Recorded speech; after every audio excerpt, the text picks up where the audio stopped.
The air that draped over the United Kingdom in September 2022 was thick with sorrow. Bells tolled from ancient cathedrals, Union Jacks waved at half-mast, and crowds stood in tearful silence across London's rain-glossed streets. Queen Elizabeth II, the longest-reigning monarch in British history, had died. An era had ended. The world watched as her family gathered for what should have been a solemn, dignified farewell. But among the black veils, somber expressions, and ceremonial grief, something else was brewing. Something unseen by the public eye but palpable to those behind closed palace doors. Before we continue, please hit the like button, subscribe to the channel, and turn on the notification bell for updates. In the days that followed the Queen's death, the world's focus naturally shifted toward her grieving children and grandchildren. But that moment of unity and reverence quickly began to fracture, splintering under the weight of old wounds, unresolved betrayals, and a new rumor that would change everything. At the heart of it all stood Meghan Markle, cloaked not only in mourning attire but in suspicion. When Meghan stepped off the plane at Heathrow alongside Prince Harry, whispers ignited. She wore a billowing black coat, cinched awkwardly at the waist, and walked with a hand protectively hovering over her abdomen. Some noticed, some ignored. But within hours, the tabloids had already pounced with speculation. Was Meghan pregnant again? For most people, such a moment would elicit cautious excitement. A pregnancy during a time of national loss. The symbolism alone was powerful, life continuing through grief, the hope of new beginnings. But for those inside the palace, and especially for Prince Harry, the narrative felt like something else entirely. Staged, forced, and disturbingly convenient. In public, Harry said little. He stood by Meghan's side, nodded politely at cameras, wore the same grief-stricken face as the rest of his family. But behind closed doors, the truth, or at least his version of it, was unraveling. According to insiders, this wasn't just another media misunderstanding. It was a calculated move, a script Meghan had allegedly written for herself, one that turned the Queen's death into her personal spotlight. And Harry, after months of staying silent, would later confess to confidants, and eventually the world, that he could no longer pretend. The shocking revelation would come later. But the cracks were already showing. It began with strange comments Meghan made in private to aides, vague mentions of morning sickness and back pain, without any confirmation. Then came a series of offhand remarks to reporters about cravings and hormonal mood swings. Yet when asked directly, her team neither confirmed nor denied anything. Instead, they leaned on ambiguity, letting speculation brew in the press just long enough to pull focus away from royal unity and back toward her. The idea of a faked pregnancy sounds outlandish, unthinkable even. But so did the idea of a royal family imploding in public just a few years ago. So did the notion of a prince walking away from the crown, accusing his own blood of racism, betrayal, and manipulation. In a post-truth world, where narratives are currency and image is everything, what is truly unbelievable anymore? Let's pause for a moment and ask a question that's as chilling as it is necessary. What would drive someone to pretend they were pregnant in the middle of one of the most sacred national events in modern British history? To answer that, we need to go back, not just to the Queen's funeral, but to everything that came before it. Meghan's fractured relationship with the British public, her contentious break from the royal family, and the press circus that followed her every move had created a figure both revered and reviled. To some, she was a brave woman who stood up to a racist, antiquated institution. To others, she was a manipulative outsider who tore a prince away from his family for fame and control. But regardless of which side of the aisle you stood on, one thing was undeniable. Meghan Markle was a master of narrative. She knew how to spin tragedy into opportunity, how to paint herself as both vulnerable and powerful, victim and victor. And this alleged pregnancy, fit too perfectly into that mold. Inside sources suggest Harry didn't buy it. Not fully. Not this time.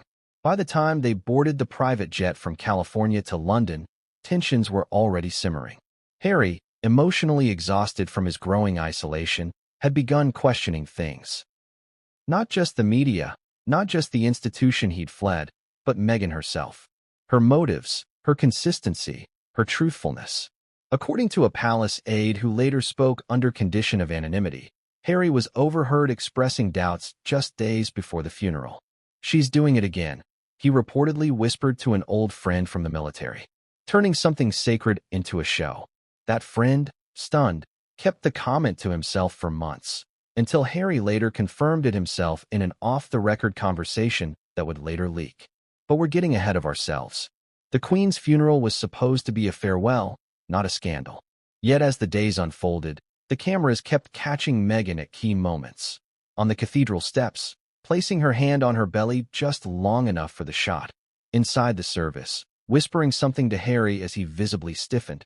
Outside Windsor, accepting flowers from a child, then nodding to the press as if on cue. The subtle choreography of visibility. The press ran with it.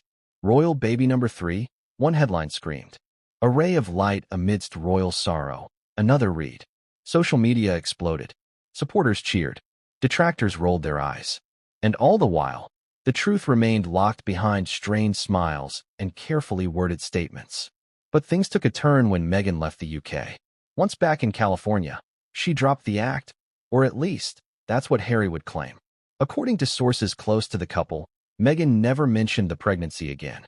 No doctor's visits, no baby talk, no due date planning. When pressed by Harry in private, she allegedly brushed it off as a misunderstanding the media had blown out of proportion. "You saw how they spun it," she allegedly said. "They always do this to me." But Harry wasn't buying it anymore. What followed was a slow, quiet unraveling. Not of their marriage, not yet, but of the trust between them. Harry began to confide in people again. Old friends, estranged family members, even palace insiders.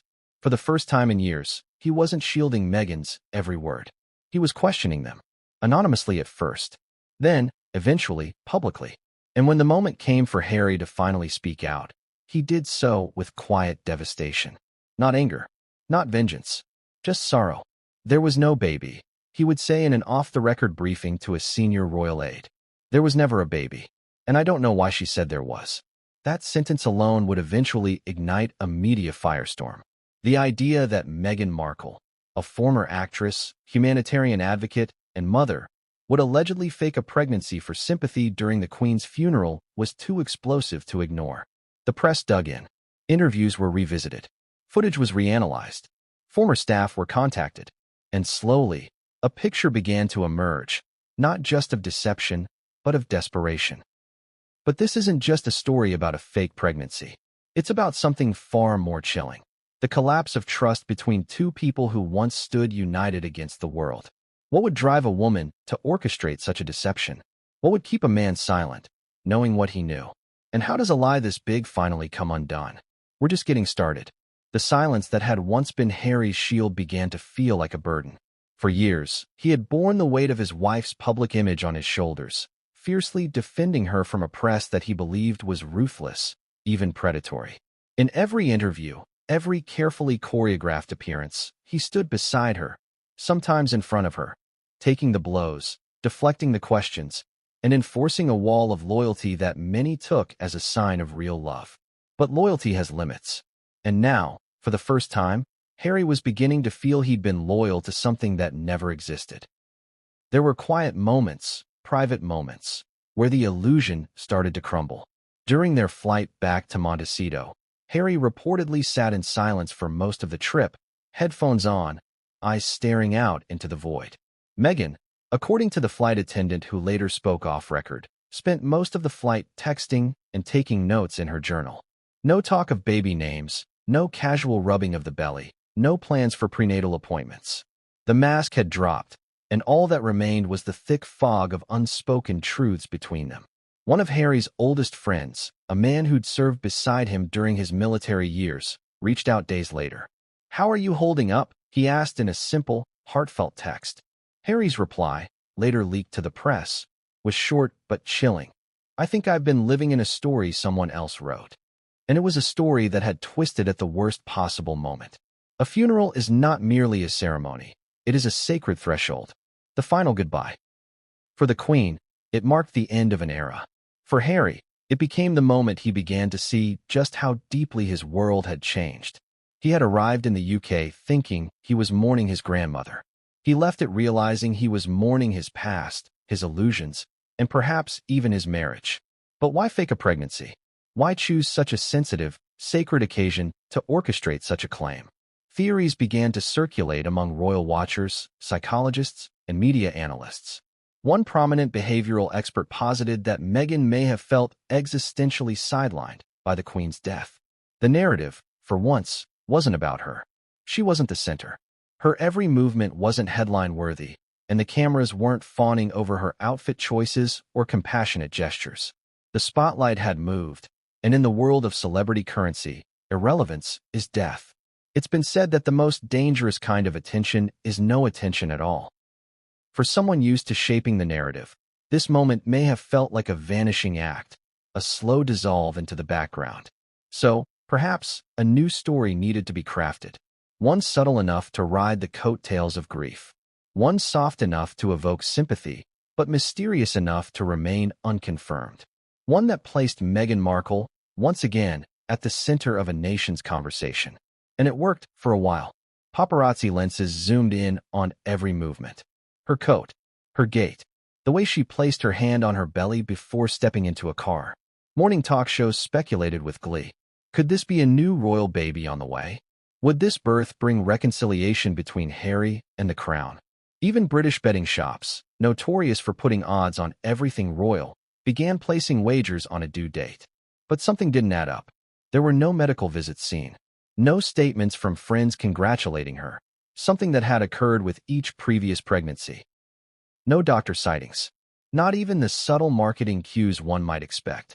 No books, no wellness blog appearances, no mention of a maternity line, which Meghan had been rumored to be exploring. And most damning of all, Prince Harry's silence.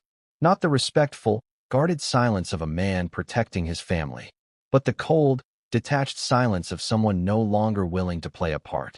When asked by reporters about the rumors, Harry simply shrugged. "We're here to honor my grandmother," he said. "That's all that matters right now." It was the only public comment he gave, and it rang with more layers than anyone could have imagined. In private, Harry was beginning to confront a harsh truth. For months, he'd been sensing something was wrong, that his life had become a performance he no longer directed. His inner circle, those few friends he had managed to keep after the fallout from his royal exit, had noticed the change. "He's always tired," one friend said. "He looks haunted, like someone who's constantly second-guessing himself." This wasn't just a man in mourning. It was a man grappling with the slow, devastating realization that he may have been manipulated, not by the media, not by the institution he once condemned, but by the one person he'd trusted above all. The confrontation between Harry and Meghan reportedly took place 2 weeks after they returned to California. It wasn't explosive. No shouting. No slammed doors. Just a quiet, calculated conversation over breakfast. According to a source with direct knowledge of their staff schedule, Harry asked a simple question. "Were you ever actually pregnant?" Meghan allegedly laughed at first. "Why would you even ask that?" she replied. But Harry didn't back down. He stared at her, eyes unblinking, until the smile faded. "You know what I mean," he said. "You never told me. You never told anyone. Was it even real?" What followed was an hour-long conversation that would leave Harry more confused than ever. Meghan never said yes. Never said no. She spoke in circles, according to insiders. Blamed the press. Blamed the narrative. Accused him of not having her back. Claimed she was traumatized by the UK press's scrutiny and that he was just like them for even asking. In the end, nothing was resolved. No answer was given. And perhaps that was the most telling answer of all. The next day, Harry reportedly called a royal aide in London, someone he hadn't spoken to in nearly a year. Their conversation lasted just under 6 minutes. But what was said during that call would set the wheels in motion for everything that followed. Leaks began to trickle into the press. Trusted journalists started whispering about internal disputes and questions surrounding Meghan's claims. And then, like the slow shatter of glass under pressure, the entire story cracked open. As of now, the full truth remains buried beneath conflicting accounts, denials, and half-statements. Meghan's team has refused to comment on the pregnancy speculation. Harry, while no longer actively defending her, has also avoided formal interviews on the subject. But for those paying attention, the message is clear. Something deeply troubling occurred during that funeral. And the man who once burned bridges to defend his wife now walks among the ashes, unsure of what was real and what was illusion. This is the story of a deception that shattered more than just public trust. It's the story of a man discovering that love, when entangled with ambition and image, can turn toxic. It's a story that begins at a funeral, but ends with a rebirth, not of a child, but of hard truths finally spoken. London had not mourned this way in over a generation. From Buckingham Palace to Balmoral, an eerie stillness blanketed the country. It was as if time itself had frozen. Flags hung at half-mast, radio stations abandoned their regular programming for orchestral requiems, and shopkeepers dimmed their lights in solemn tribute. The Queen was gone. The only monarch most Britons had ever known, Queen Elizabeth II, had departed the world, leaving behind a country suspended in grief and a monarchy teetering on the edge of transformation. For Prince Harry, stepping foot back onto British soil was not just a journey of mourning. It was a collision with a past he thought he had escaped. His departure from royal life had been explosive, his criticisms of the family institution unapologetically public. And now, under the shadow of the Queen's death, he was returning. Not as a royal, not as a prodigal son, but as a man forced to confront the fallout of every decision he had made, and every lie he was about to uncover. The Queen's funeral was expected to be one of the most watched events in modern history. Dignitaries from around the globe flew in to pay their respects. Presidents, prime ministers, monarchs, and spiritual leaders gathered to honor the woman who had, for 70 years, symbolized continuity and quiet resilience. Crowds lined the streets of London for days, sleeping on pavements, waving flags, and weeping openly as the Queen's coffin was moved from Balmoral to Westminster. But behind the meticulous ceremonial schedule, behind the gold-plated carriages and ancient hymns, another story was unfolding. A quieter, more complicated story. One that had nothing to do with crowns or coronets, and everything to do with fractured trust, private deception, and the haunting realization that even in grief, some people will do anything to be seen. When Harry and Meghan emerged from their car outside Westminster Abbey, all eyes turned. It wasn't just curiosity, it was disbelief. After months of headlines about their strained relationship with the royal family, their absence at key events, and their exodus to the United States, few expected to see them there, especially Meghan. Her presence alone was enough to ignite controversy. But it wasn't her mere attendance that caught people's attention. It was how she presented herself. Dressed in an oversized black coat that dwarfed her figure and wearing heels far lower than her usual choice, Meghan kept a solemn expression. But observant viewers noticed something more, a protective hand placed repeatedly over her midsection. Once, twice, then again as she stepped into the cathedral.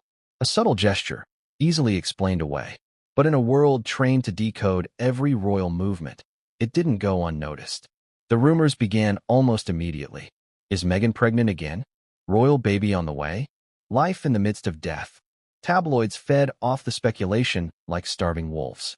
And Meghan, despite having every opportunity to deny or correct the rumor, said nothing. Instead, she continued the gesture, continued the silence, letting the illusion grow. Inside the palace, the Queen's children were grappling with profound grief. Charles, now king, tried to maintain the stoic composure his mother had modeled her entire life. William, stepping further into his role as future monarch, was forced to balance public duties with the emotional turmoil of mourning his grandmother. But even in their grief, whispers about Meghan's sudden condition had reached royal ears, and none were pleased. According to palace insiders, there was frustration, even fury.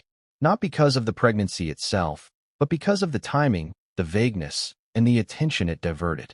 It was the Queen's moment, one aide reportedly said. And once again, Meghan made it about Meghan. Harry, at first, said nothing. He stood next to his wife, nodded through the condolences, hugged distant relatives. But those who knew him well could see it, a stiffness in his shoulders, a coldness in his gaze. The intimacy between Harry and Meghan, once broadcasted in documentaries and joint interviews, was now noticeably absent.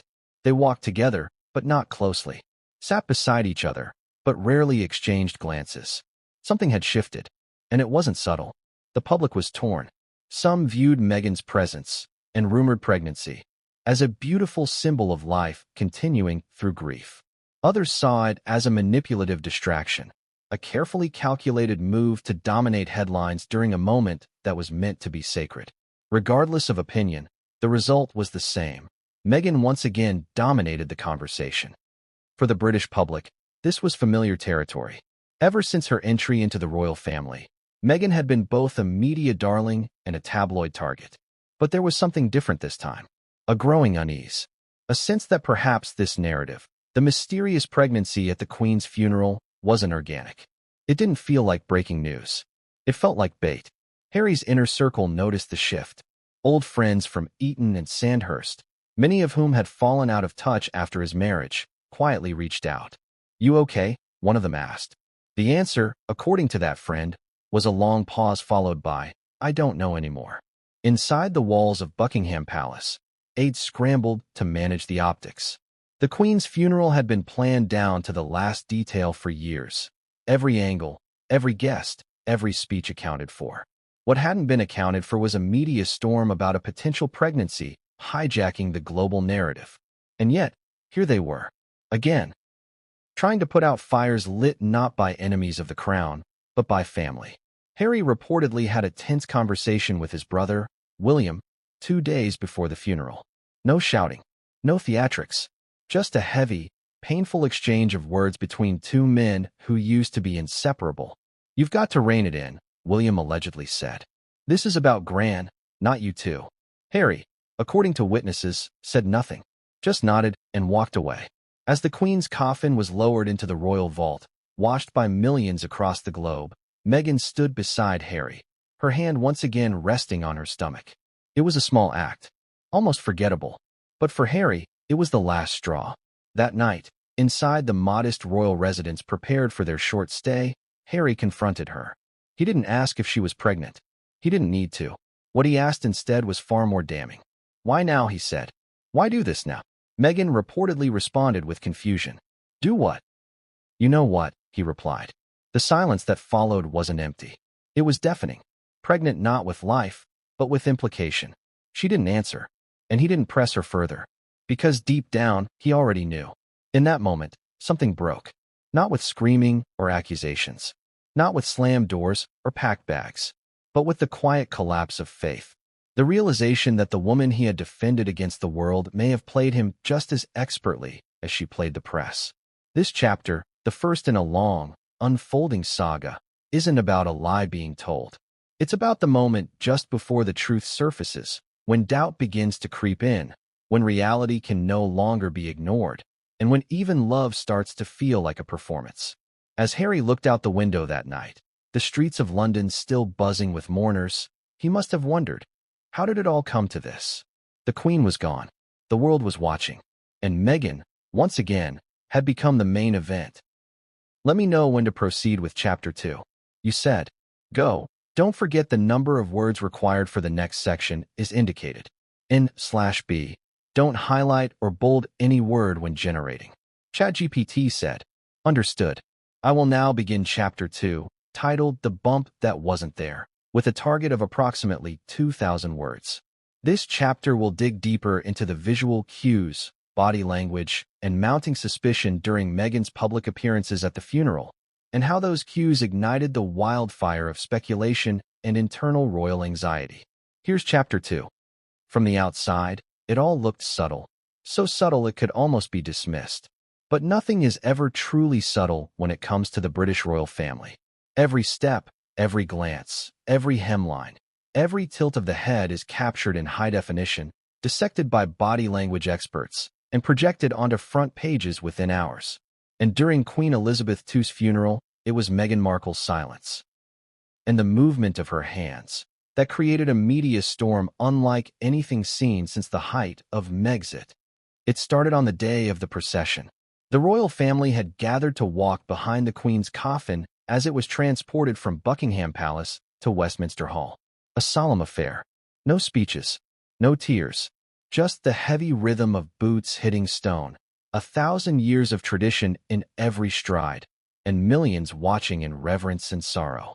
As cameras scanned the long black line of royals walking behind the hearse, Meghan and Harry stood out. Not because they wanted to, or at least, that was the claim, but because they always did. Harry's face was locked in a deep scowl. His uniform, stripped of military honors, clung awkwardly to his frame. Meghan, meanwhile, stood a few paces behind him, wearing a long, thick coat that reached past her knees and a hat with a veil that concealed part of her expression. And then, she did it. Her left hand moved to her stomach. Not once, not casually, but with intent. It hovered there, lightly pressed just above her midsection. A simple, seemingly unconscious gesture. But it would be the gesture that changed everything. Within hours, social media began to pulse with speculation. Was that a baby bump? Is Meghan pregnant again? Did she just announce it without announcing it? The clip was replayed in slow motion across every platform: TikTok, Instagram, YouTube. Analysts paused frames, zoomed in, compared the curvature of her coat from that day to images taken weeks earlier. Theories sprouted like wildfire. Some believed it was a grief response, a subconscious gesture of protection. Others, however, believed it was something else entirely: performance. Tabloid headlines erupted by the following morning. Royal funeral stunner. Meghan expecting? New life for the Sussexes? Pregnant in black. By midday, a betting site in the UK had already released odds on the expected due date. In less than 24 hours, a royal funeral had turned into the first act of a potential pregnancy spectacle. But not everyone was convinced. Inside the palace, aides were confused, stunned, even. No official communication had been made. No statement from Meghan's camp. No leaks from her close circle, just silence. And for the royal family, silence from Meghan's side usually meant one thing: control. She was letting the media run with the story, shaping it organically, giving it room to grow, and giving herself the power to deny it later if needed. For those who had seen this tactic before, it was a red flag. Palace staffers exchanged worried looks. One of the Queen's most senior aides was overheard saying, "She's hijacked it again." Another muttered, "It's the wedding all over." But there was one person more unsettled than the rest: Prince Harry. According to a royal photographer who had covered the family for over a decade, Harry's demeanor had shifted in just 48 hours. He used to look protective, the photographer said. But during that procession, he looked detached, like he was somewhere else entirely. In photos taken at Westminster Abbey, Harry is seen walking a full pace ahead of Meghan, his hands clenched, jaw tightened. When Meghan reached for his arm at one point, perhaps in a tender gesture, he didn't react. The footage showed no acknowledgement, just a flicker of discomfort before his face returned to its stoic mask. But the gesture, the infamous hand on stomach, didn't stop. At the private vigil held inside Westminster Hall, Meghan stood beside Harry again. And again, the hand appeared. Not once, not twice, multiple times. Even when she shifted her stance, even when she looked away, the hand always returned. Like a signature move, a silent headline, a performance crafted for the lenses that never blink. At that point, even the most seasoned royal commentators were skeptical. "She knows what she's doing," one pundit said during a televised segment. "If this were anyone else, we might dismiss it. But Meghan Markle is media-savvy to her core.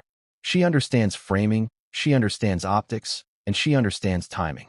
You don't place your hand on your belly 5 times at a funeral unless you want people to talk." But was she really pregnant? That question became the centerpiece of every panel show, every morning broadcast, and every celebrity gossip column for the rest of the week. But the one person who should have had the answer, Prince Harry, was the most silent of all. And that silence, more than anything else, ignited suspicion. People began to remember how Harry had behaved during Meghan's previous pregnancies. He was animated, joyful, proud. He smiled for cameras, rubbed her belly in public, spoke about becoming a father with passion and conviction. But this time, nothing. There was no visible excitement, no public statements, not even a smirk. Just distance. Friends of the couple, those who remained close after the couple's move to California, were equally confused. "If she's pregnant, she hasn't told any of us," one source said. And knowing Meghan, she'd make it a moment. Even staff at the couple's Montecito mansion were reportedly surprised. One of their gardeners allegedly told a neighbor, "We haven't changed anything in the nursery. No appointments. No signs." Still, the narrative persisted. On the day of the Queen's final burial at St. George's Chapel, Meghan wore a slightly tighter dress under her coat. Again, she made no mention of any condition. Again, she allowed the cameras to do the talking. But this time, something else happened. A moment so subtle, so fast, it could have been missed. During the committal service, as Meghan sat beside Harry, a tear slid down her cheek. The camera caught it. Headlines immediately framed it as the mark of a grieving woman, one so emotional, she couldn't hold back. But behind the scenes, multiple sources claim Meghan wasn't crying at all. One staff member said, "It was theatrical. She wiped her eye before the tear ever hit her cheek." Another added, "She was always aware of the camera angle. Always." And still, Harry said nothing. It was as if he were waiting, not for the truth, but for the illusion to collapse on its own. By the end of the funeral week, the press had exhausted every possible take. Meghan might be pregnant. Meghan might not be pregnant. Meghan might have miscarried. Meghan might have never been expecting in the first place. But without confirmation, without denial, and without Harry's voice, the speculation began to take on a life of its own. And Meghan seemed to welcome it. Her social media presence remained cryptic. Her team offered no corrections. And public interest only grew. But inside the Sussex household, the mood had shifted from spectacle to suspicion. Because even if the world believed her, Harry had stopped. He had watched her for 7 days, every look, every move, every calculated moment of emotion. And it no longer looked like authenticity. It looked like choreography. And when the cameras finally shut off, and the doors closed behind them, he couldn't unsee what he had witnessed. The bump, it turned out, wasn't there. Not in the flight home. Not in the days that followed. Not in the morning routines or conversations. Meghan no longer placed her hand on her belly. No longer wore the billowing coats. The performance had ended. And that was when Harry knew. There's a particular kind of silence that follows a funeral. The kind that hangs in the air like fog, muting everything. No laughter. No excitement. Just the slow, echoing hum of unresolved emotions. And for Prince Harry, that silence became unbearable. The Queen's passing should have united the royal family. At least on the surface, it did. There were photo ops, shared processions, and rehearsed interactions between brothers and cousins. But beneath that veneer of public unity, fractures deepened. And for Harry, returning to the UK wasn't just a trip home, it was a haunting. He moved through the halls of Windsor Castle like a man torn between two timelines. One was the past, the laughter he shared with William, the quiet moments of reassurance from his grandmother, the discipline of royal duty that once gave him structure and identity. The other was his present, an uncertain, increasingly disorienting life tethered to a woman whose actions he was starting to question. From the moment they arrived in London, something felt off. Friends close to the Sussexes noted that Harry was uncharacteristically quiet. He wasn't withdrawn in the way grief demands. He was agitated, distracted. During a small family gathering the evening after the Queen's vigil, Harry reportedly excused himself early.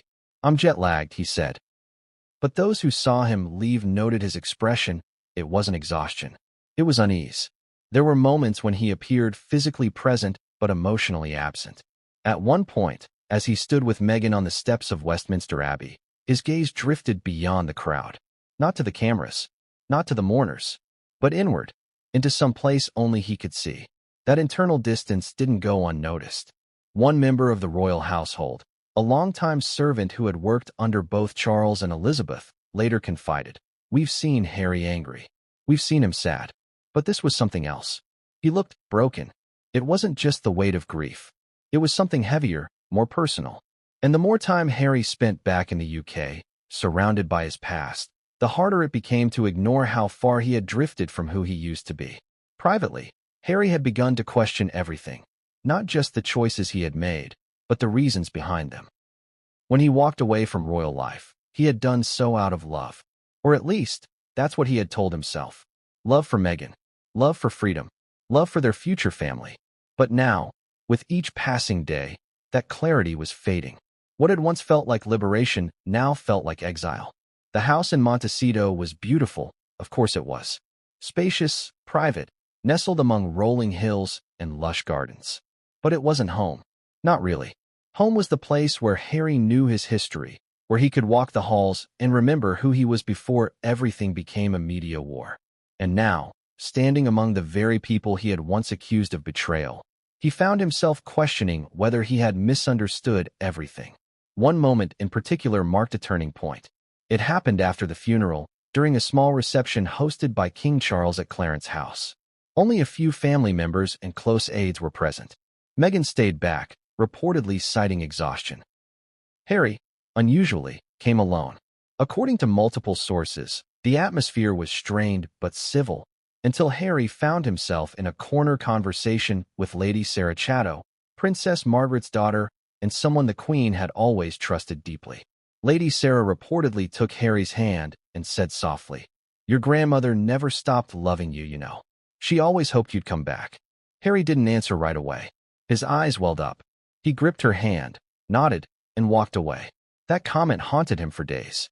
But if that moment reconnected him to the Queen's love, it also highlighted the chasm that had grown between him and Meghan. Because now, he couldn't shake the feeling that Meghan never truly understood what he had walked away from. And worse, maybe she never cared.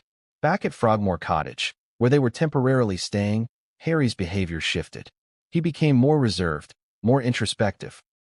He declined invitations, cut phone calls short, and spent more time outside, walking the grounds alone. Meghan noticed. She asked questions, but his answers were vague. "It's just a lot," he would say, or "I'm still processing." But he wasn't just processing the Queen's death. He was processing the realization that something in their marriage had changed, or perhaps had never been real to begin with. It wasn't just the pregnancy rumors that unsettled him. It was how effortlessly Meghan seemed to lean into them, how she allowed the world to believe a story without ever confirming or denying it, how she manipulated silence into spectacle. And the more Harry thought about it, the more he saw the pattern. It had started during their first courtship. The way Meghan crafted narratives about their love, about the media's treatment of her, about palace cruelty. At the time, he believed it all. Why wouldn't he? He loved her. He wanted to protect her. But now, with distance and loss sharpening his perception, he wondered how much of what he believed had been shaped for him. The confrontation that had been brewing finally broke on their last night in the UK. They had returned from a private dinner hosted by Prince Edward. The car ride back to Frogmore was silent. Meghan scrolled through her phone. Harry stared out the window. As they stepped inside, he turned to her and asked, "Were you ever going to tell me?" "Tell you what?" she said, not looking up. "That you weren't pregnant," he replied. The room froze. Meghan put down her phone slowly, met his eyes, and said nothing. "I mean, I would have understood," Harry added quickly, "if it was a reaction to stress, or grief, or pressure. But you let everyone believe it. You let me believe it." Still, she said nothing. "What was it for?" he asked, his voice barely above a whisper. "The cameras? Sympathy? Was this all just part of the show?" Her face hardened. "You think I'm performing?" "I don't know what to think anymore," he said. "That's the problem." That night, they slept in separate rooms. Not out of anger, not out of spite, but because, for the first time, there was nothing left to say. The next morning, Harry woke up before dawn. He walked the grounds of Windsor in the pale mist, stopping near the statue of his great-grandfather, King George VI. He stared up at it for several minutes. And then, for reasons he couldn't explain, he whispered, "I'm sorry." He wasn't sure to whom he was apologizing. To the Queen, for bringing chaos to her funeral, to William, for the years of conflict, or to himself, for abandoning his instincts. But in that moment, he knew that something irreversible had happened. He no longer trusted Meghan. And once trust is broken, love becomes something else. Something fragile. Something dangerous. The difference between a narrative and the truth is often invisible, until it isn't. In the days following the Queen's funeral, as the royal family returned to their private grief and the public headlines quieted, a strange shift occurred in how the world began to interpret Meghan Markle's presence during the mourning period. The speculation about her alleged pregnancy had reached a boiling point. But more than the question of whether she was or wasn't expecting, a more sinister question had started to creep into the public consciousness. Did Meghan manipulate the grief of a nation for personal attention? And if so, why? Meghan had always understood the power of narrative. From the moment she entered the royal orbit, she knew how to craft a compelling arc. The biracial American actress who broke barriers, fell in love with a prince, and faced the wrath of a centuries-old institution. It was, undeniably, a story that moved millions. But within that story were layers of control, secrecy, and performance. And this time, it seemed, even her most loyal supporters were struggling to explain her behavior. Tabloids began to shift tone. Previously glowing headlines now asked pointed questions. Where's the baby bump now? Pregnant or not? Why won't Meghan clarify? She let the story run, but to what end? Major outlets like The Times and The Telegraph published op-eds challenging the ethics of Meghan's silence. Some critics labeled her actions as opportunistic, others as emotionally exploitative. The funeral of Queen Elizabeth II had been, by all accounts, one of the most solemn and unifying moments in modern British history. And yet, even in that sacred space, Meghan had somehow managed to become the headline. For many, it felt like déjà vu.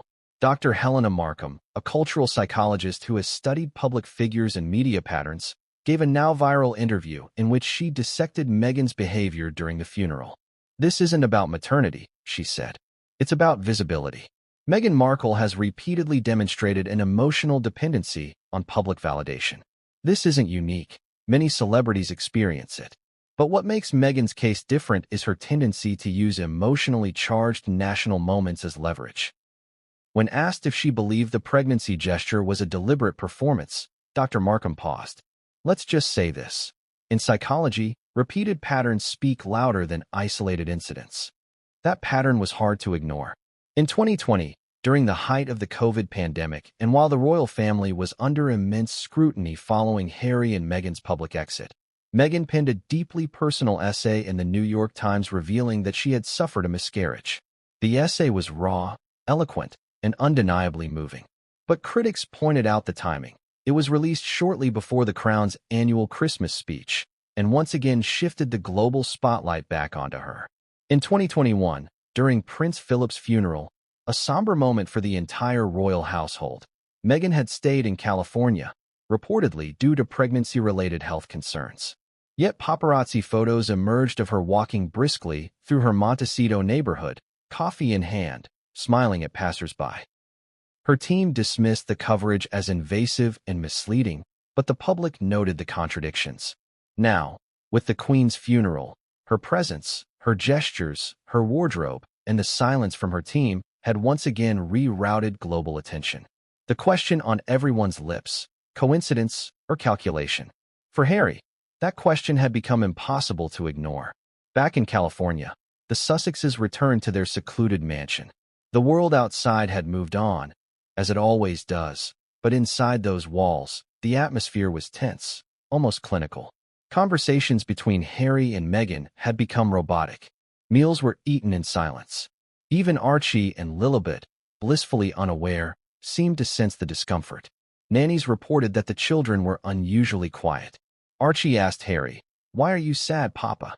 And Harry, unable to answer, simply pulled him into a hug. He wasn't just sad. He was disillusioned. One afternoon, Harry sat down at his desk and pulled out a small journal. It was something he had started during his time in the military, a place to collect thoughts, memories, questions. He flipped through entries from years past. Some were lighthearted, written during his bachelor years. Others were raw and heavy. Entries from the days after Diana died, from his deployments in Afghanistan, and from the early stages of falling in love with Meghan. One entry in particular stopped him cold. Dated April 2018, it read, "She understands me. Finally, someone who sees the man I am, not the title, not the headlines. She says I'm enough, even when I feel like nothing. I would give her the world if I could." He stared at the page for nearly 10 minutes. Then he turned to a fresh sheet and wrote, "But what if she only saw what I could give her? What if I was never the man, just the means?" He closed the journal. Later that night, Harry received a call from an old friend, one of the few who had remained discreet after his royal exit. They spoke for almost an hour. The friend was gentle, careful not to push. But as they talked about the funeral, about the Queen, and about Meghan, something cracked open in Harry's voice. "She let them believe she was pregnant," Harry said. "And I stood next to her while they did." The friend didn't respond. Because what could he say? It wasn't just the lie that broke Harry. It was the performance. The hand on the stomach. The knowing looks. The refusal to correct the narrative. The calculated ambiguity. Meghan hadn't just used the moment, she had orchestrated it. And in doing so, she had desecrated something Harry held sacred. But why? That question plagued him. To understand Meghan's motivations, Harry began to revisit the past, their past. He thought about her earliest introductions to the family. How quickly she learned protocol. How effortlessly she adapted her style. How she charmed the media, then turned on them. How she demanded privacy, yet produced a Netflix documentary. How she told him they needed to control the narrative, but somehow, the narrative always pointed back to her. He remembered the day she cried over Kate's alleged comment about bridesmaid dresses. How she turned a minor disagreement into an emotional anchor for their Oprah interview. He remembered how she'd ask him to repeat stories for their podcast, but only if they aligned with the brand. He remembered the day she asked him to wear a wire during a private phone call with Charles, just in case. At the time, he told himself it was strategy, protection, smart planning in a ruthless world. But now, with clarity dawning like cold light, it looked different. It looked like manipulation, desperation, a hunger for relevance so deep it couldn't bear silence, even at a funeral. And Meghan wasn't just desperate for attention. She was addicted to it. Attention had become her oxygen, the adoration of fans, the endless cycle of commentary, the ability to trend, to be the center of every room, every conversation, every global moment. And when that attention waned, when the spotlight dimmed, even momentarily, she found ways to reclaim it. Harry realized that for Meghan, grief wasn't off limits. Nor was family. Nor, now, was pregnancy. She would borrow from anything, sacred or painful, if it gave her narrative momentum. And Harry was exhausted. Exhausted from defending her, from justifying inconsistencies, from watching public goodwill erode not because of who Meghan was, but because of what she insisted on becoming. His trust had been cracked at the funeral. Now it was shattering. The world saw a grieving prince. Meghan saw a stage. And Harry, once her most loyal defender, was finally beginning to see her for who she really was. The British press is many things, relentless, speculative, theatrical, but above all else, it is fast. By the time the Queen's coffin had been lowered into the royal vault at St. George's Chapel, the media narrative had already begun to shift. The mourning period was far from over, yet front pages were no longer focused solely on the Queen's legacy. A new storyline had begun to take root, one with all the elements tabloids salivate over: royalty, scandal, mystery, and an alleged secret pregnancy. In the early hours of the morning following the burial, a photo went viral on Twitter. It was a still frame taken from live funeral coverage. Meghan standing outside Westminster, eyes lowered, hand hovering just above her stomach. A zoomed-in, slightly pixelated version of the image appeared with the caption, "Does anyone else see what I see? Eyes #RoyalBaby3." It was retweeted over 50,000 times in a matter of hours. That single tweet ignited a wildfire. The UK tabloids were the first to pounce. The Daily Express ran a front-page story titled, "Is Meghan expecting again?" Public thinks so. The Sun followed with, "Mystery baby bump?" Within a day, media outlets across Europe, Australia, and North America had joined the frenzy. It didn't take long before the topic migrated to television. On morning news shows and daytime panels, hosts speculated on air with a mix of cautious excitement and veiled sarcasm. "We haven't heard from the Sussexes directly," said one host on ITV's Good Morning Britain. "But there's certainly a lot of buzz. And with Meghan, buzz often means there's a story coming." But the story never came. That was the strangest part, the vacuum. No confirmation. No denial.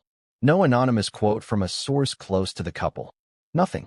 It was, in itself, a statement. Meghan had once again left a trail of clues, enough to provoke speculation, but not enough to be held accountable.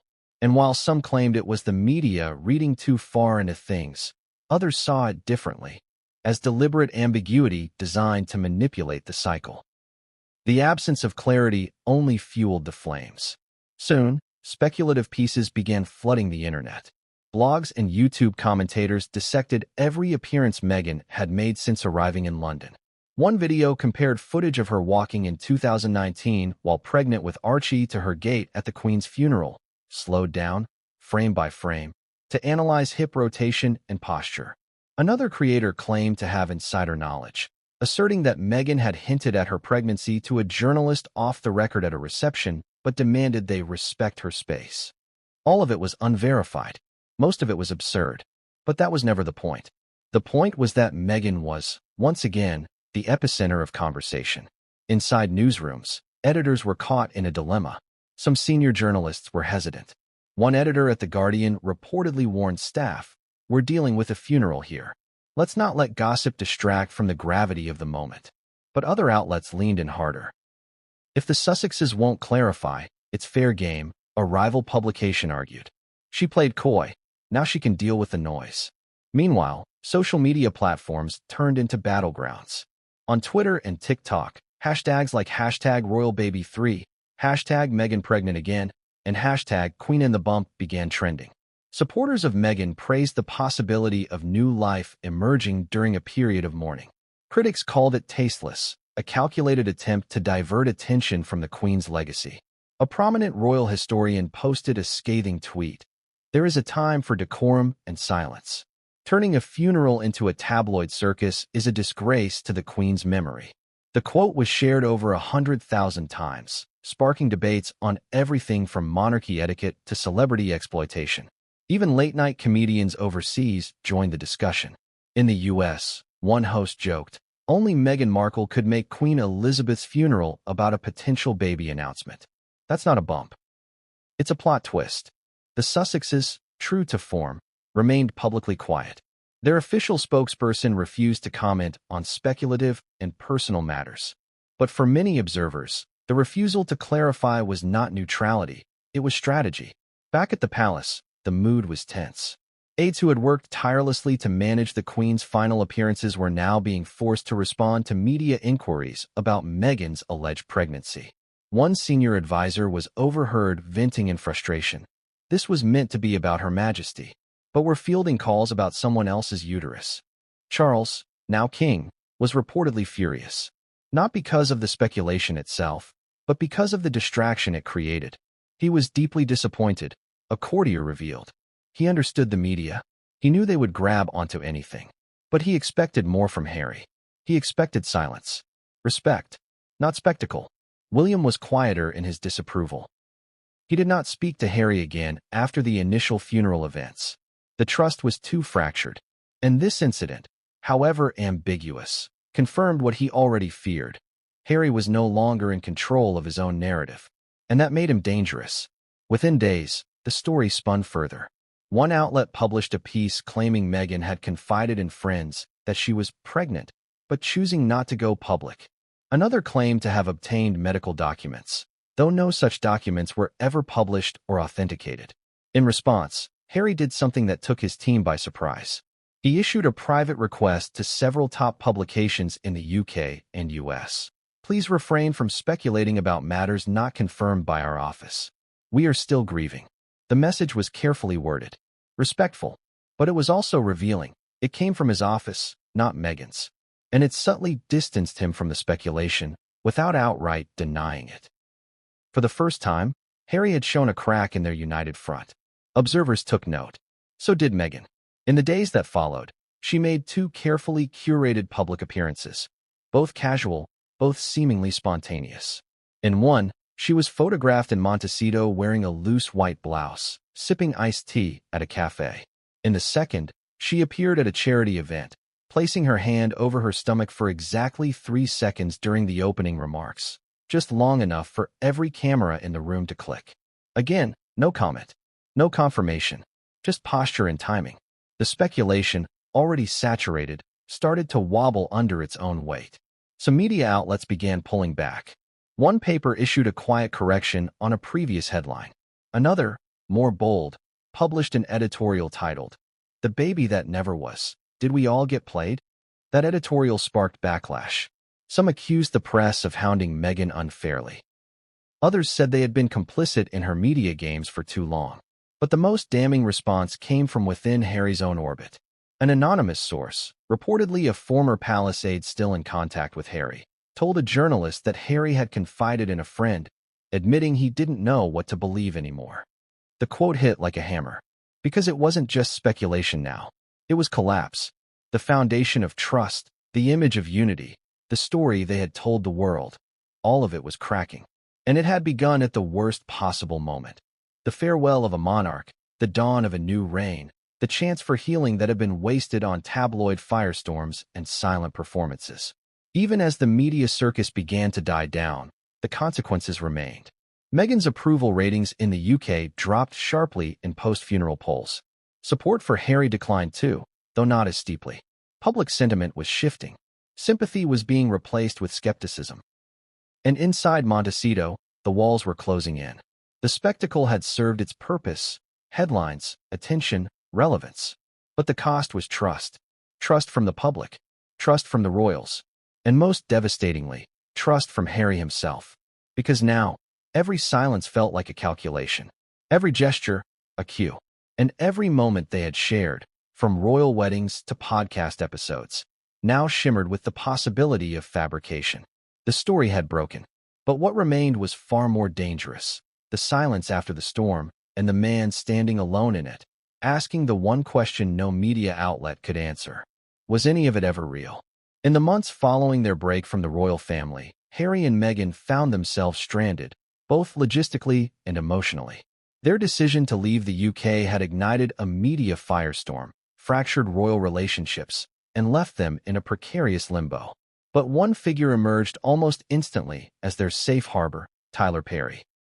The Hollywood mogul, known for his empire of films and philanthropy, extended not only his private jet, but also his Beverly Hills estate to the couple.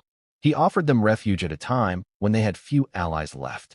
He provided security, privacy, and discretion. More than that, he gave them friendship, or so it seemed. For a time, the Perry residence became their sanctuary. The press didn't know they were there. Meghan and Harry lived quietly, recovering from the global fallout.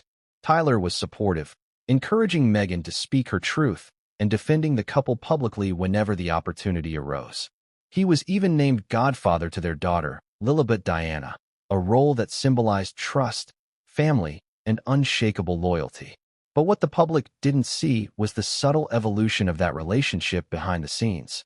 Because while Perry had started as one of Meghan's fiercest defenders, he, too, would eventually become part of the growing network of people who began to question what was real and what was performance. It began with small things: inconsistencies in stories, conflicting timelines, shifting justifications. Perry, a man who had built his entire empire on understanding human behavior and storytelling, started to notice patterns. And the more he listened, the more those patterns troubled him. According to a source close to Perry's production circle, there were moments during the Sussex's stay that didn't sit right. Meghan would often speak about events that had occurred during her time in the royal family. Accusations of racism, cruelty, isolation, but when Harry was present, his reactions were subdued.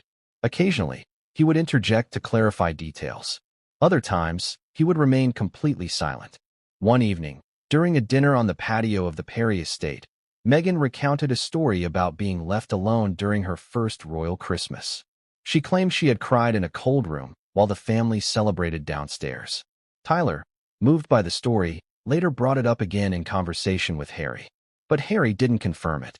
He didn't deny it either. He just looked away, nodded vaguely, and changed the subject. It happened again and again, little details that seemed rehearsed. Emotional anecdotes that didn't always match the tone or facts that Harry conveyed.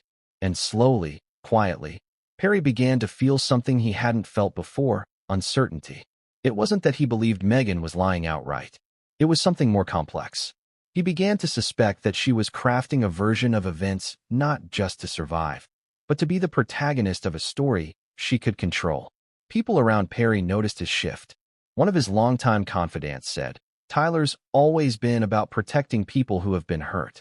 That's part of his soul. But he also doesn't like being used." And once he felt like that might be happening, everything changed. By the time the Queen's funeral occurred, Perry and the Sussexes were no longer living under the same roof. They had moved to Montecito and established their own home and staff. Publicly, Perry remained gracious. Privately, he had started to keep his distance. Then came the pregnancy rumor. To the outside world, it was just another headline. But for Perry, who had witnessed Meghan's previous pregnancies up close, it rang a little differently. He hadn't been informed. He hadn't been asked to protect her privacy. He hadn't been looped in at all. And for a man who had once served as her protector, that silence was telling. In a conversation with a fellow media executive weeks after the funeral, Perry reportedly said, "I don't know what's going on anymore. I really don't." It was said not in anger, but in resignation. A quiet acknowledgement that the version of events Meghan presented to the world didn't always match the reality behind closed doors. He wasn't alone. There were others, people who had once stood in solidarity with Meghan, who had believed her story, who had defended her in public forums, who began to share subtle doubts among themselves. They didn't confront her directly. They didn't speak to the press. But among each other, in private texts, over dinner conversations, on quiet phone calls, a whisper network began to form. Some were media insiders. Others were personal friends. A few were celebrities who had attended Meghan's wedding or supported her charitable causes. They all had one thing in common. At some point, they had seen a crack in the narrative. One Hollywood publicist, who had worked briefly with Meghan during the early days of her rebranding as a humanitarian duchess, recalled a telling moment. She said to me, "It's not about the truth. It's about what people need to believe to understand me." At the time, I thought that was profound. Now I'm not so sure. Another mutual friend of both Meghan and Perry said, "She's not evil. She's just obsessed with the version of herself that wins." For Harry, these whispers took longer to reach his ears. He had cut himself off from many of his old connections. Meghan had created a new circle, one that echoed her voice, reinforced her beliefs, and insulated them from criticism. But no wall is impenetrable, and soon, the murmurs found their way back to him. It was through one of Tyler's trusted friends, a screenwriter who had once shared a long dinner with Harry, Meghan, and Perry during their time in hiding. The screenwriter, concerned about what he had been hearing, reached out to Harry. Not with accusations, not with judgment, just a question. "Are you okay? You don't seem like yourself anymore." That one message opened a door. Harry didn't respond immediately, but a week later, he called. It was a quiet, heavy conversation. He didn't say much, just listened. And when he did speak, his words were clipped. "I don't know what's real anymore." For someone like Harry, raised in a family where perception had always been more important than truth, that sentence carried decades of pain. But this was different. This wasn't just the media shaping a false image. This was someone inside his own home, the woman he had built a life around, bending truth for a kind of public power he no longer understood. When Tyler Perry was later asked in a private industry roundtable whether he still spoke to Meghan, he gave a carefully worded answer. "I'll always want the best for people I care about," he said. "But sometimes, what's best is letting them walk their own path." That comment, though vague, didn't go unnoticed. The Whisper Network had grown, and what had once been unwavering support was now a web of carefully managed distance, unspoken questions, and guarded interactions. It wasn't betrayal. It was disillusionment. The story of Meghan Markle was no longer just one of injustice and escape. It had become something more elusive, a shape-shifting narrative that molded itself to fit whatever platform was available, whatever emotion was trending, whatever moment could be turned into an arc of sympathy and strength. And as more people began to quietly question her version of reality, Harry stood in the middle, no longer just a husband, but a man awakening to the possibility that he had spent years living in someone else's story. The whispers were growing louder. The human mind can endure incredible amounts of doubt, but not forever. For weeks after the Queen's funeral, Harry lived in a kind of suspended animation. The external world continued as usual. Press cycles moved on, royal duties resumed. Montecito's sun still rose over the hills, but inside Harry's private world, everything was unraveling.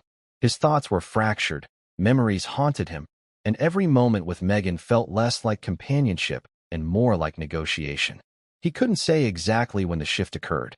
There wasn't a single event, no obvious turning point. It was a slow corrosion. Every day, a new layer peeled back. Every glance, every unspoken moment, every silence that once felt safe now buzzed with tension. Meghan could feel it too. She wasn't oblivious. She had always been emotionally intuitive, a skill that served her well as an actress and later as a public figure. She noticed when Harry stopped asking questions. She noticed when he began going to bed earlier than usual, when he stopped sharing articles or news clips with her, when he didn't laugh at the jokes they once found funny. Something in him had gone silent. And then there was the journal. Harry had resumed journaling with a compulsive intensity. At first, he kept it in his nightstand drawer. Later, he moved it to his personal study, locking it inside a drawer that Meghan didn't have access to. He wrote in it daily, sometimes twice a day, pages upon pages of disorganized thoughts, fragments of memories, and quietly seething questions. One entry read, "I keep replaying her hand on her stomach. Why does it feel so rehearsed?" Another, "She always says, they twist everything I do. But what if she's the one twisting things?" And the most painful of all, did she ever actually need saving? Or did I just need to be the hero? Harry didn't share these thoughts with anyone. Not his therapists. Not his remaining friends. Not even his ghostwriter, with whom he was still finalizing chapters of his memoir. These thoughts were too raw, too uncertain. He wasn't ready to let anyone else see how deeply the cracks had spread. But silence, like pressure, always finds its breaking point. That breaking point came one Saturday morning in Montecito, 3 weeks after the funeral. The air was warm, the sky clear, but the mood inside their home was thick. Meghan had arranged a video call with a production team working on one of her upcoming documentaries. She was excited, animated, even. She had spent the last few days brainstorming themes, and one of the ideas she kept circling back to was resilience through motherhood. Harry, seated nearby with a cup of tea, barely acknowledged her excitement. "I think I'll include that moment at the Queen's funeral," Meghan said aloud, scrolling through her notes. "That imagery of life continuing even in grief. It's poetic, don't you think?" Harry set his cup down with a soft thud. "Is that what it was?" he asked. Meghan looked up. "What? The funeral?" he said. "Was it a stage for you?" She paused, the air in the room shifting. "What are you talking about?" "You know exactly what I'm talking about," he replied, his voice low but tense. "This pregnancy narrative. This illusion you let the world believe. You let people speculate. You watched it happen. You said nothing. And now you want to use it as content." Her expression hardened. "It's my story too, Harry. I lived it. I have the right to tell it." "But it wasn't true," he said, his voice now rising. "You weren't pregnant. You knew you weren't pregnant. And yet you walked through those days like you were performing for an audience. My grandmother had just died. My family was shattered. And you turned it into a headline." Meghan crossed her arms. "I didn't tell anyone I was pregnant. That's on the media." Harry laughed bitterly. "You didn't have to. You let your body language tell the story. You knew exactly what people would think. And you did nothing to correct it." "I was grieving too," she said, her voice sharper now. "But as always, you only see your family's pain. Never mind. This isn't about pain," he said. "It's about truth. About dignity. About respect for a moment that should have never been about us." The silence that followed was suffocating. For a long time, neither of them spoke. Then Harry added, almost whispering, "That was the moment I stopped recognizing you." Meghan's face broke for the first time. The defensiveness faded, replaced by a flicker of hurt, or perhaps the realization that something irreversible had just been said. She turned away, pretending to check her phone. But Harry could see it. The shake in her hand, the rapid blinking. And yet, even in that vulnerability, she never admitted to the deception. Not once. That night, Harry didn't sleep in their bedroom. He stayed in his study, pacing, thinking, writing. At one point, he pulled out his phone and stared at an old photo. A picture of him and his brother as boys, dressed in matching suits, standing beside their grandmother. It was taken after Diana's funeral. They looked lost, but they looked united. Now, he felt more lost than ever, and more alone. Over the next several days, their communication became functional at best. Short exchanges about the children, logistics, schedules. Meghan kept herself busy with calls and projects. Harry took long walks, read obsessively, sometimes disappearing for hours. Their once vibrant home felt like a museum. Beautiful, curated, but lifeless. And then came the message. A close friend of Harry's, someone from the UK he hadn't spoken to since before the funeral, reached out unexpectedly. "Been thinking of you," the message read. "Heard some things. Just want to say, you don't owe anyone silence." Harry stared at it for minutes. The weight of those words settled on him like stone. You don't owe anyone silence. For so long, he had kept secrets, protected narratives, defended decisions he didn't always understand. But this was different. This wasn't about loyalty to an institution or shielding a parent. This was about the person he shared his life with, and the growing realization that he no longer knew who she really was. That evening, he made a decision. He walked into their shared office, found Meghan typing at her desk, and stood there for a long moment. "I'm going to tell the truth," he said. She looked up, confused. "About what?" "Everything," he said. "What happened at the funeral? The pregnancy. My doubts. My silence. I'm done pretending." She stood up, alarmed. "Harry, think about what you're saying." "I have," he replied. "Longer than you know." He left the room. That was the night Harry passed the point of no return. He hadn't gone to the press yet. He hadn't spoken to his family. He hadn't done anything public. But internally, something had shifted. He was no longer protecting Meghan from scrutiny. He was no longer rewriting stories to match her image. He was done. Because the weight of a lie is not just in the telling, it's in the carrying. And Harry had carried it long enough.